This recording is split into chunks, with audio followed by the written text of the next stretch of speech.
반갑습니다. 즐거운 통독 시간입니다. 오늘은 사사기 말씀을 같이 나누게 될 텐데요. 사사기 말씀은 여호수아에 의해서 가나안 땅이 정복된 이후의 사건을 나타내고 있는데요. 정복을 했지만 여전히 아직 정복하지 못한 그 땅이 남아 있었습니다. 근데 이스라엘 백성들이 그 땅을 정복해야 되는데 오히려 그 땅에 사람들에 의해서 정복을 당하게 되죠. 그래서 그 사람들의 문화와 우상을 숭배하게 됨으로 인해서 결국 하나님을 떠나는, 그래서 하나님 마음을 아프게 하는 일들이 벌어지게 되고, 그래서 하나님의 징계가 나타나게 됩니다. 돌이키게 하기 위한 징계인 것이죠. 그런 가운데 이방 민족을 들어쓰게 되고, 그 하나님께 다시 한번 이스라엘 백성들이 간구함으로 인해서 하나님의 구원하심이 나타나는 것, 이것이 계속적으로 반복되는 것이 사사기 하나의 패턴입니다. 먼저 책 제목을 보면 쇼페팀이라고 히브리 성서에서 되어 있습니다. 재판관들, 통치자들, 구원자들이라는 의미가 있고, 72년 역시 크리타이라는 헬라어를 사용해서 재판관이라는 의미를 가지고 있고, 우리 한글 성경도 역시 마찬가지로 그것을 의미하는 사사기에서 사사를 상징해서 사사기를 사용했습니다. 저자 역시 어떤 누구라고 확정 지을 수는 없습니다. 유대 탈무드나 유대 전통 입장에서는 사무엘이 사사기와 사무엘서와 룻기를 기록했다라고 하지만 그것을 증명할 만한 증거가 없어서 일반적으로 어떤 사람에 의해서 나중에 쓰여졌을 것이다, 모아졌을 것이다 라고 그렇게 이야기합니다. 왜냐하면 또 그 안에 후대에 나온 내용들이 들어있기 때문에 후대에 누군가에 의해서 이것이 모아졌을 것이다 라고 볼 수 있을 것입니다. 그리고 기록 목적을 보면 사사기의 기록 목적 첫 번째는 왜 이스라엘 백성이 약속의 땅에서 안식을 누리지 못하는가에 대해서 이야기하기 위해서이고, 두 번째는 이스라엘의 그런 반복적인 죄에도 불구하고 하나님이 언약의 신실함을 보여주고 있는 하나님의 언약적 신실함을 보여주기 위함이고, 세 번째는 앞으로 등장하게 될 그 왕정대들의 그 준비와 필요성에 대해서 이야기하기 위해서 사사기가 기록되었다고 볼 수 있을 겁니다. 사사기의 전체적인 내용을 간단하게 좀 요약을 해보면 1장 1절부터 3장 6장까지를 일반적으로 서론 프롤로그라고 할 수 있습니다. 그래서 일반적인 상황을 좀 요약해서 설명하게 되는데요. 아직 정복하지 못한 땅이 있다는 것을 나타내고 있고, 그 땅이 이 도시화되어 있는 평지임을 나타내고 있습니다. 왜냐하면 산지는 사람들이 별로 무기도 없고, 그래서 쉽게 정복했지만 평지는 여기 사방이 이렇게 다 뚫려 있기 때문에 그들이 그것을 방어하기 위해서 철병거도 있었고 이미 도시화가 이루어진 곳이었기 때문에 이스라엘 백성들이 그것을 잘 침입하지 못했습니다. 그런데 문제는 그 사람들의 문화와 우상을 이스라엘 백성이 받아들임으로 인해서 결국 하나님을 떠나게 되는 일이 벌어지게 되고, 그것에 대해서 또 앞으로 계속적으로 등장할 그 네 가지 전형적인 패턴을 요약해서 서술하게 되죠. 그래서 범죄를 저질렀습니다. 결국 하나님이 징계를 하셨습니다. 회개하고 구원을 요청했습니다. 결국 구원합니다.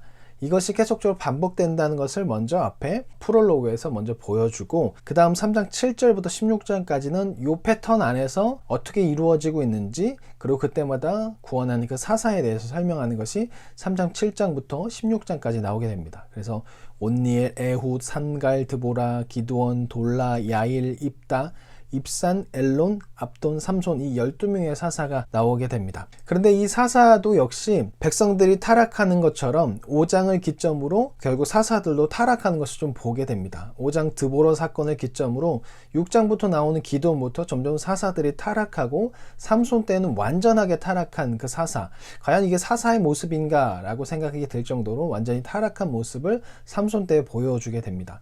기드온은 6장에서 300의 어중이 떠중이들과 함께 전쟁에 승리하고 난 후에 겸손한 모습을 보여주지만 나중에는 금을 걷어서 결국 에봇을 만듦으로 인해서 우상을 만드는 그 시발점을 만들게 되고, 그의 아들은 왕처럼 행동을 하게 됩니다. 그리고 입다 같은 경우는 결국 이방 제의에 빠져서 인신제사를 드리는 행동을 하게 되고, 삼손은 남폭군의 남봉꾼으로서 사사로서의 모습을 보일 수 없는 그런 모습을 나타나게 됩니다. 그리고 17장부터 21장은 개인적인 죄가 나오게 되는데, 첫 번째는 이제 미가의 신당과 단지파의 이주, 그리고 두 번째는 레위인의 첩과 그 첩을 살해한 베냐민의 행동, 그리고 베냐민을 징계하는 그런 또 잔인한 행동들이 나오게 되는데, 이 내용에 대해서 조금 자세하게 좀 이야기하려고 합니다. 전체적인 내용 가운데 프롤로그는 좀 지나가고 몇몇의 사사들 좀 이야기하려고 합니다. 첫 번째는 여성 사사, 유일하게 사사기 안에서 나오는 여성 사사 드보라에 대해서 좀 이야기하려고 합니다. 유일한 여성 사사였던 드보라에게 하나님께서 말씀하십니다. 구원하시겠다고.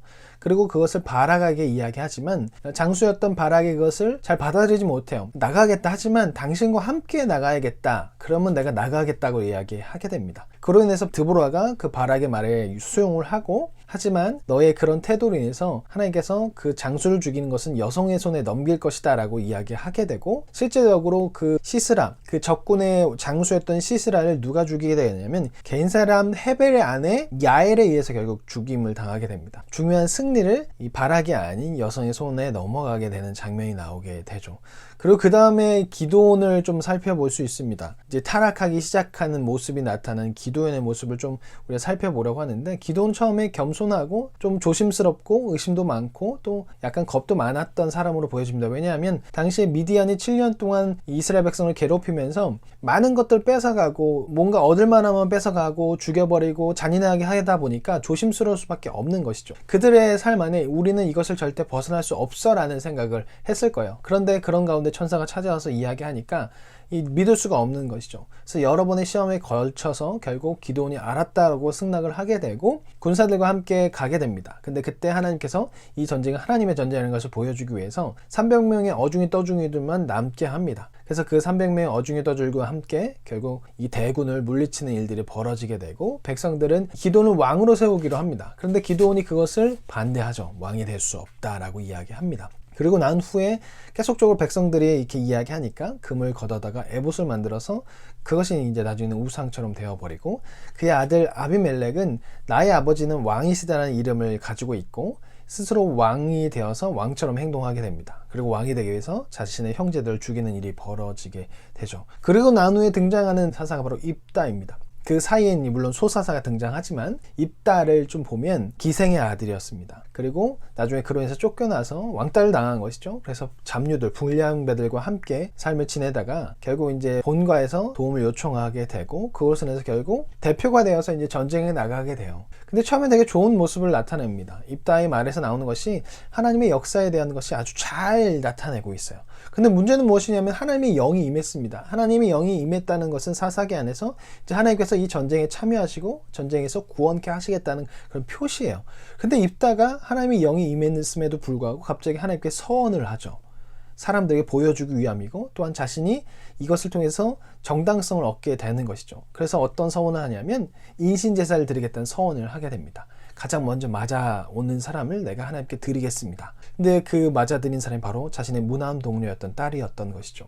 그로 인해서 입다는 자신의 무남 동료를 결국 인신제로 죽여서 바치게 되고, 그 딸이 처녀로 죽음으로 인해서 공동체가 매년 그 딸을 위해서 애통하는 그런 풍습이 생겨나게 되는 것이죠.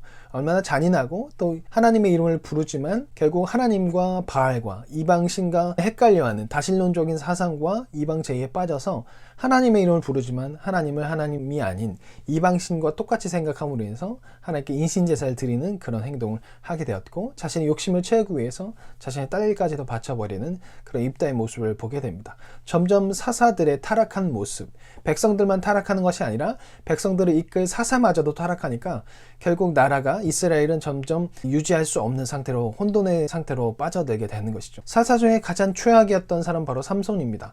우리가 삼손에 대해서 너무나 그동안 영웅처럼 해왔는데 실제적인 삼손의 모습은 완전히 추악하고 사사로서의 모습을 전혀 갖추지 않은 그런 모습입니다. 나시인으로서 태어났지만 그 맹세를 하나 지키지 않죠. 창녀와도 성관계를 맺고 이방 여인과도 결국 결혼을 하게 되고, 부정한 것을 만지지 말아야 되는데 죽은 시체를 만지게 되고, 죽은 시체 몸에서 꿀을 취해서 그것을 또 자기의 부모님에게 나눠주게 되는 그런 일들을 하게 됩니다. 결국 삼손은 눈이 멀게 돼요. 하지만 하나님께서 그런 부정하고 하나님의 뜻을 전혀 따르지 않았던 그 삼손에게 마지막 힘을 주어서 블레셋에서부터 구원할 수 있는 그런 힘을 주게 되죠. 이 삼손의 이야기가 끝나고 난 후에 이제 17장부터 나오는 것은 개인에 대한 이야기가 나와요. 앞에 16장까지는 이스라엘 공동체에 대한 이야기였다면 17장부터는 개인의 타락, 그리고 얼마나 이게 타락했는지 실제적으로 보여주기 위해서 17장부터 나오게 되는데, 17장을 보면 미가 이야기와 단지파 이야기가 나오게 되는 참으로 재밌는 장면이 나와요. 미가의 엄마의 돈을 훔쳐요. 그런데 엄마가 미가 앞에서 내 돈 훔쳐간 사람 저주를 내릴 거야 라고 그렇게 말해요. 그 이야기를 듣고 미가가 엄마 제가 훔쳤습니다 라고 얘기해요. 그러자 엄마가 아들을 축복하면서 그 돈을 녹여서 신상을 만들게 돼요. 그때 마침 레위인이 지나가게 되고 레위인 보고 그 우상의 제사장이 되게 해달라는 거예요. 그래서 그 제사장이 돈을 준다고 하니까 이제 그것을 받아들이게 되는 것이죠. 그리고 지나가던 단지파가 그 모습을 보게 되고 다시 한번 지나갈 때 그 단지파가 그 사람을 자신들의 제사장으로 해달라고 그렇게 부탁을 해서 이 제사장은 미가와 단지파의 둘 다의 제사장이 되어버려요. 참으로 재밌는 장면이죠. 이 사람들이 보이지 않는 하나님 전혀 따르지 않아요. 하나님 우상을 만지지 말라고 했거든요. 그런데 우상을 만들게 되고 보이는 것만 계속 따르는 것이죠. 그러다 보니까 계속 보이는 것에 집착해요. 보이지 하나님 하나님을 찾지 않고 보이는 우상을 만들고 보이는 제사장에 집착함으로 인해서 그 제사장을 사기 위해서 레위인도 돈에 끌려다니는 그런 상태가 되어버리는 것이죠. 정말 하나님 없이 살아가는 그런 이스라엘 모습을 보이는 것이라고 볼 수 있습니다. 그리고 19장에서는 레위인과 그 첩 그리고 베냐민 지파의 만행에 대해서 이야기가 나옵니다. 레위인에게 첩이 있었어요. 첩이 있는 것 자체가 말이 되지 않아요. 근데 첩이 자신의 집으로 도망치게 되죠. 그래서 레위인이 그 집으로 찾아가서 그 첩을 데리고 오게 돼요. 근데 돌아오는 길에 밤이 늦어서 결국 이방 족속의 성인 여부수의 성으로 들어가지 않고 베냐민 지파에 속한 기브아 땅으로 들어가게 돼요. 근데 기브아 땅 사람이 이 레위인을 달라고 이야기하는 거죠. 내가 그를 상간하겠다고 이야기하고 달라고 할 때 레위인과 그리고 방의 주인이었던 사람이 자신의 딸과 레위인의 첩을 데리고 와서 그것을 하라고 합니다. 그때 이 레위인이 자신의 첩을 내어주게 돼요. 그래서 이 첩이 밤새도록 수많은 남자들에게 능욕을 당하고 새벽에 되어서 자신의 그 집 앞에 쓰러져 죽게 돼요. 그리고 그것을 본 레위인이 그 첩을 데려다가 12동강을 내요. 그리고 그것을 각 지파별로 보내게 되죠. 베냐민 지파가 이렇게 나에게 만행을 저질렀습니다.